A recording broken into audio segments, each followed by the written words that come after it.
हो, बोलो भारत माता की जय। अगर वो ला इलाहा इल्लल्लाह बोलता था तो क्या जुर्म है? ला इलाहा इल्लल्लाह तो संस्कृत जुबान में एकम्म ब्रह्म द्वितीय नास्ते का क्या मतलब? ला इलाहा इल्लल्लाह मतलब अल्लाह के सिवा कोई माबूद नहीं। एकम्म ब्रह्म द्वितीय नास्ते, ब्रह्मा मीन्स, ब्रह्मा का मतलब अल खालिक, अल खालिक का मतलब अल्लाह, वही बात है। एकम्म ब्रह्म द्वितीयो नास्ते ना नास्ते किंचन, अंश मात्र भी, अंश के बराबर भी कोई दूसरा ईश्वर नहीं हो सकता। अगर मुसलमान अरबिक जुबान के अंदर ला इलाहा इल्लल्लाह पढ़ता है तो आप तो संस्कृत में पढ़ते हो।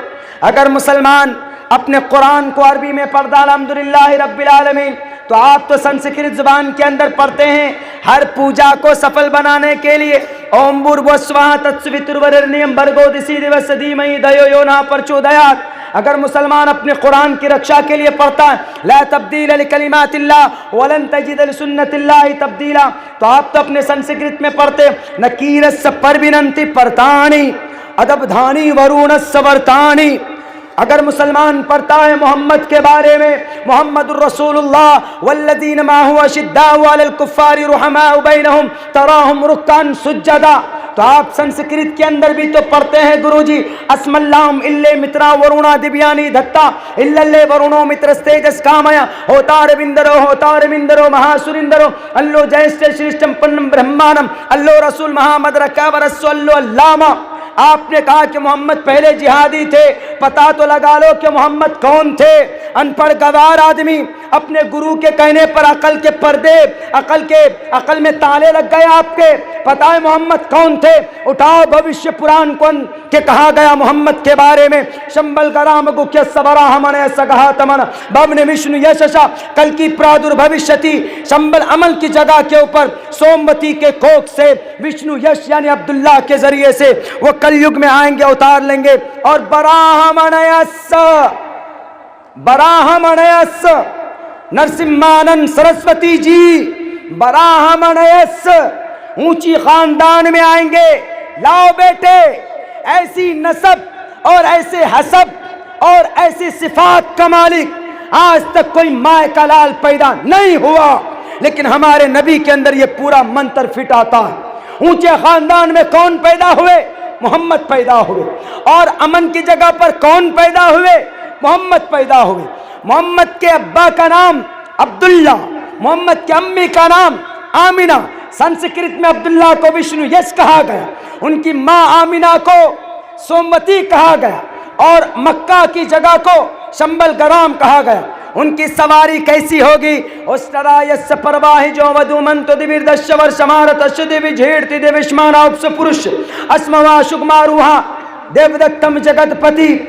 जगतपति इस दुनिया का मुहाफिज, दुनिया के इंसानों का केयर करने वाला। कि काश के ये कलिमा पढ़ लेता, काश ये यहूदी मुसलमान बन जाता, काश ये यहूदी कुरान समझ लेता, काश ये यहूदी हदीस समझ लेता, काश ये यहूदी का खात्मा ईमान पर होता। ये ऐसे दर्द लेने वाले जगतपति, इस धरती का मुहाफिज, अश्वमा शुगमा रूहा, तेज रफ्तार सवारी, मेराज पर गए थे बुर्राक में।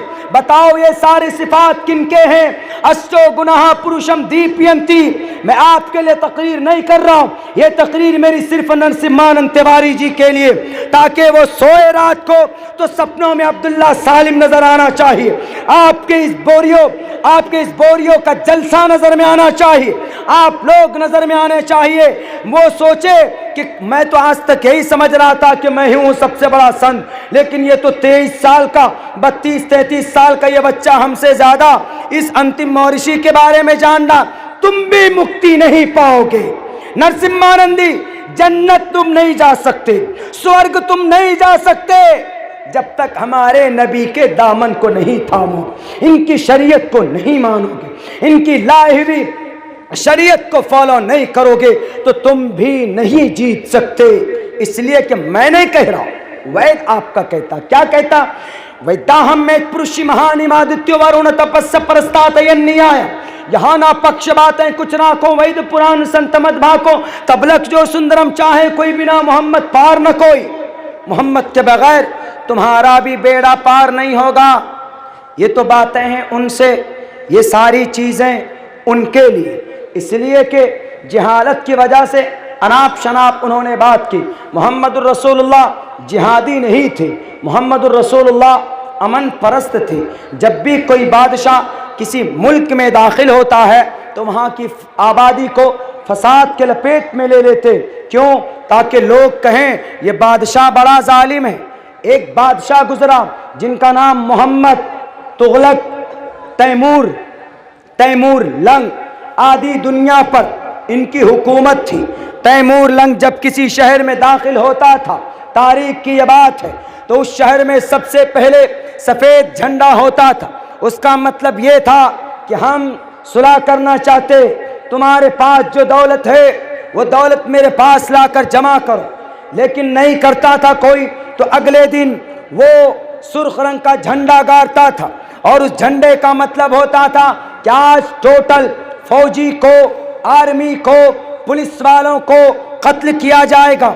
उसके बाद तीसरे दिन एक काला ब्लैक रंग का झंडा लगाता था, उसका मतलब होता था कि आज किसी को नहीं बख्शा जाएगा।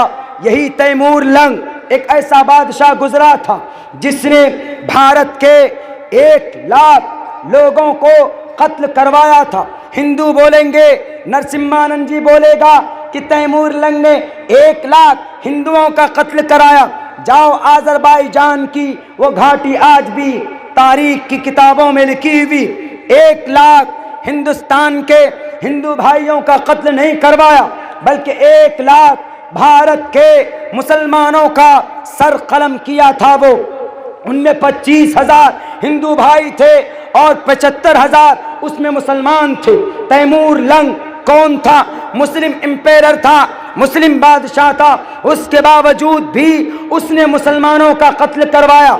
इसीलिए नरसिम्हानंद जी, अगर आपके दिलो दिमाग में अगर ये भूसा भरा हुआ हो कि इन मुसलमान एम्पेरर की वजह से इस देश में मोहम्मदुर रसूलुल्लाह का वो जिहाद आया, अगर जिहाद न होता, जिहाद का मतलब दुश्मन से मुकाबला करना, अगर जिहाद नहीं होता तो नरसिम्हानंद जी आज तुम यूरोप कंट्री के गुलाम होते। आज तुम्हारा सांस भी तुम्हारा नहीं होता, बल्कि तुम्हारा सांस भी गुलाम का गुलाम, अंग्रेजों का गुलाम होता। जिहाद की वजह से इस देश में आज़ादी आई और इस जिहाद को बुरा भला मत कहो। जिहाद का मतलब जब कोई आपके सर को कलम करने के लिए आए तो उसके हाथ को पकड़ लो। ये जिहाद नहीं, ये कोशिश है, ये मुकाबला है उनसे। अगर ये कहते हो कि नहीं जिहाद का मतलब तलवार लेकर कत्ल करो हिंदू भाइयों का, तो गलत डिफिनेशन। कुरान करीम की आयत पेश करते हैं, फ़क़्तुलुल मुशरिकीन हैसु वजदतुमूहुम। एक शंकराचार्य जी बेगूसराय की धरती पर, मौलाना ये देखिए लिखा हुआ है कि नहीं आपके कुरान में? क्या आपके कुरान में कि मुशरिकीन को जहां पाओ कत्ल कर दो। हमने कहा वाह, इतना सा पढ़ लिया बस हो गया, और भी आगे पीछे जानते? इस आयत के आगे पीछे जानते कि नहीं जानते? उन्होंने कहा कि नहीं जानते। हमने पढ़ा, हमारे पास आया मजमून, उसमें लिखा कि देखो इन मुसलमानों से हाथ मत मिलाना, इनके कुरान में ये है कि मुशरिकीन को जहाँ पाओ कत्ल कर दो, उनके सर को कलम कर दो। इसीलिए इनसे हमेशा नफरत करना। आपके सामने में आपकी ये आयत है, हमने ये कहा कि भैया ऐसा है, अज अव्वल ता आखिर आप पढ़ें सिर्फ फ़क़्तुलुल मुशरिकीन हैसु वजदतुमूहुम, इट्स ओनली 1 सेंटेंस। जब तक आप सुगरा कुबरा, जब तक आप पूरे मजमून को नहीं मिलाएंगे तो रिजल्ट कैसे सामने आ सकता है? आपको पूरे मजमून को मिलाना होगा। ये उस वक्त की बात है। आप ये बात बताइए, आप किसी आदमी से अलायंस करते कि भाई हमारा और आपका मुआहदा बिजनेस के अंदर, लेकिन उसमें कोई बेईमानी नहीं होगी, कोई गद्दारी नहीं होगी। जब आप दोनों की कंडीशन लगती, एग्रीमेंट होता, लेकिन वहाँ पर दूसरा वाला फरीक अगर आपको धोखा दे देता है, और जब मुआहदा हुआ था उसमें यह लिखा गया था जो धोखा देगा उसको जेल में डाला जाएगा, ये कंडीशन लिखी गई थी। अब जो धोखा देगा तो कंडीशन के तहत कहाँ जाएगा? जेल में जाएगा। ऐसे ही मोहम्मदुर रसूलुल्लाह का मुआहदा हुआ था किन लोगों के साथ, यहूद और नसारा के साथ, कि कहीं पर भी हमारे साथ कोई छल कपट नहीं होना चाहिए। आप अपना काम करो, हम अपना काम करेंगे। लेकिन कुछ लोगों ने छल कपट शुरू कर दिया, गद्दारी शुरू कर दी। तब अल्लाह तबारक व तआला ने ये बात कही। इसको मिसाल में समझिए। आप भारत के लोग, आपको बांग्लादेश जाना हो तो आप कैसे जाएंगे? वीजा लेंगे। अगर आप वीजा नहीं लेते हैं तो आपको क्या समझा जाएगा? You are terrorist. आपको AK-47 की 315 की गोली निकालकर आपके सीने को छलनी कर दे। क्यों? आप बिना परमिशन के जा रहे हो, आपने कानून के खिलाफ वर्जी की। तो भारत के मोहम्मद रसूलुल्लाह और यहूद व नसारा के बीच में वीजा का मामला, एग्रीमेंट बना था, कोई किसी की खिलाफ वर्जी नहीं करेगा। जब एक देश के अंदर बिना परमिशन के अगर कोई घुसता है तो उसको गोलियों से छलनी कर दिया जाता है। तो जब वहां पर मुआहदा हो गया कि कोई एक दूसरे के बॉर्डर को क्रॉस नहीं करेगा, तो अगर कोई करता है तो अल्लाह ने कहा कि मुशरिकीन को पकड़कर कत्ल कर दो। मुशरिक कौन होते हैं? जो एक अल्लाह को नहीं मानते, अनेक अल्लाह को मानते। तो उस वक्त यहूद और नसारा, वो उनका कॉन्सेप्ट अल्लाह के बारे में प्योर नहीं था, जिसकी बुनियाद पर यह चीज नाजिल की गई। उन्होंने गद्दारी की थी, उन्होंने धोखा दिया था। तब अल्लाह ने कहा कि धोखा देने वालों मुशरिकीन को जहां पर भी पाओ उनको कत्ल करो। ये उन लोगों के लिए था। नरसिम्हानंद तिवारी जी